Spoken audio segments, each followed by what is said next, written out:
Don't think. Feel. It is like a finger pointing away to the moon.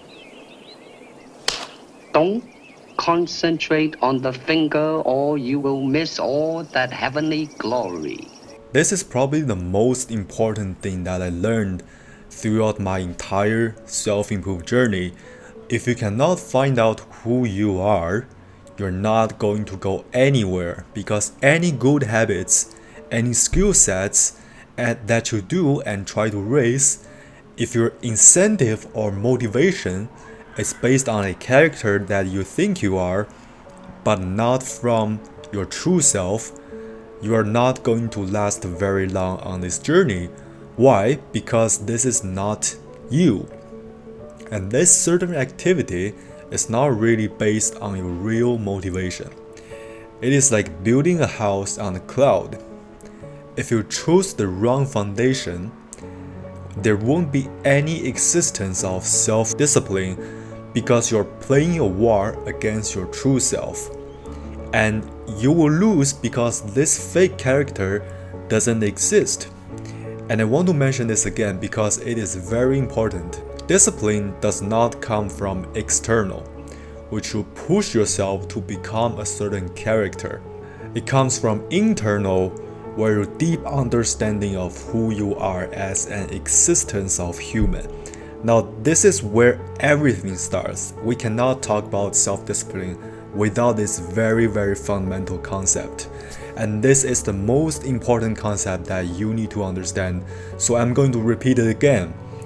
The discipline does not come from the external, which you push yourself to become a certain character that is not belong to you.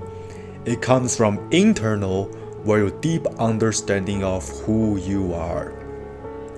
Many people try to pretend to be someone that they really don't belong to, because it is always easy to copy someone else's homework, then go through the hard thinking process yourself. But unfortunately, self-discipline is deeply related to self-realization. If you don't even know who you are, anything that you do in life is not come from you, which means it will not be consistent, because you are controlled by your brain, which is not you, and you are greater than that.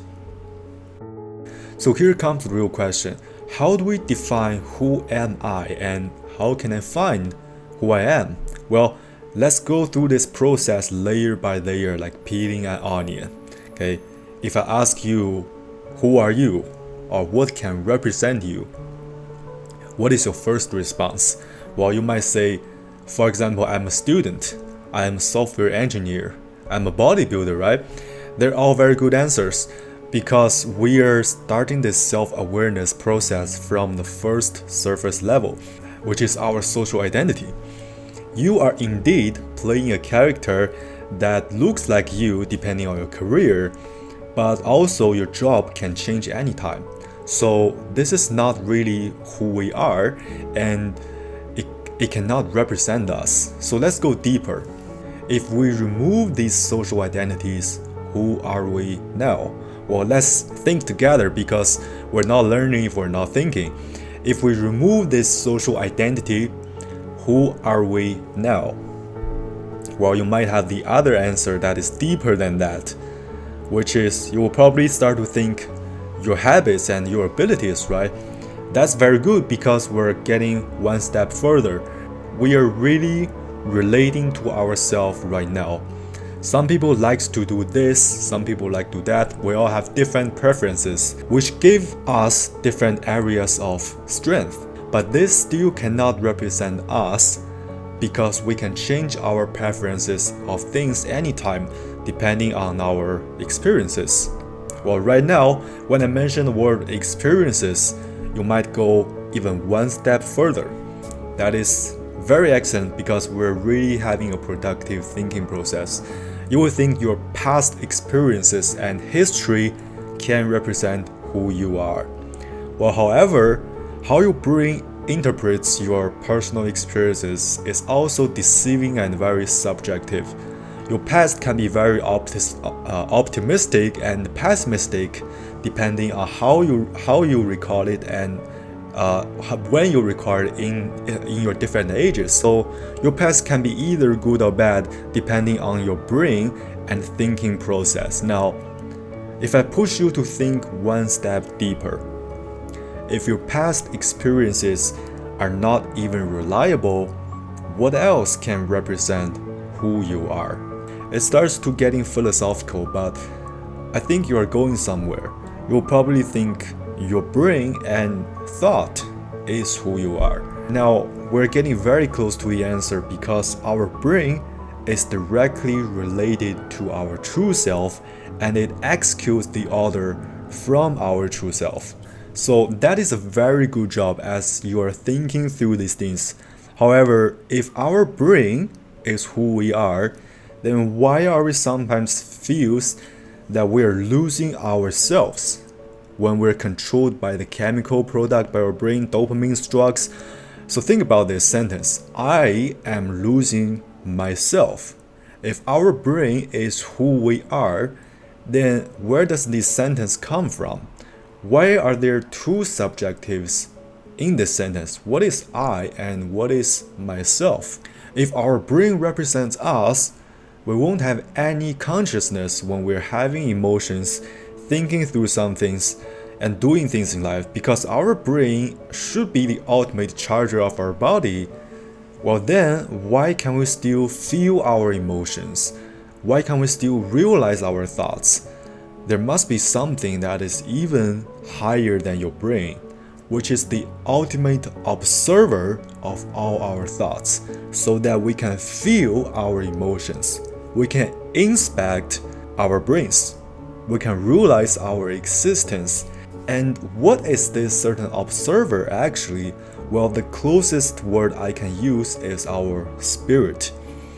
However, words are not powerful enough now to explain this greater thing because words are also created by our brain.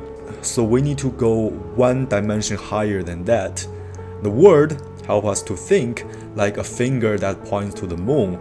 It leads us to the direction, but we cannot just fully rely on that. We need to feel it by ourselves. Now, I want you to just feel this sense of observer. You are in a very peaceful moment, just simply observing your thought from your brain. Okay, what I'm thinking right now, what is my brain trying to telling me to do? And how is my brain producing the emotions of me? Okay, I'm just simply observing. Now, in this status, you are really beyond your brain. If you can do that, you are now starting to find your deepest sense of self-realization and who you are. This is the real version of you, and anything that comes from this dimension of you, which is the observer beyond the brain, your spirit, is exactly who you are, and it's the deepest and unshakable motivation that you can have for your life. And this is exactly where the real self-discipline comes from. The way that can be spoken of is not the constant way. The name that can be named is not the constant name. Words are always powerless to explain the existence of things in the higher dimension than it. So the best I can do is to try my best to explain this feeling to you. Most importantly, you need to feel this existence of spirit yourself, because this is truly who you are, apart from your social labels, past experiences, and thoughts. This is something you can only feel, but I cannot describe by words. This is where everything starts when we talk about self-discipline. This is the root of the discipline. This is exactly where it came from. This version of you, the purest version of a higher existence that is beyond our brain, is exactly the place where we start to take back control of our life.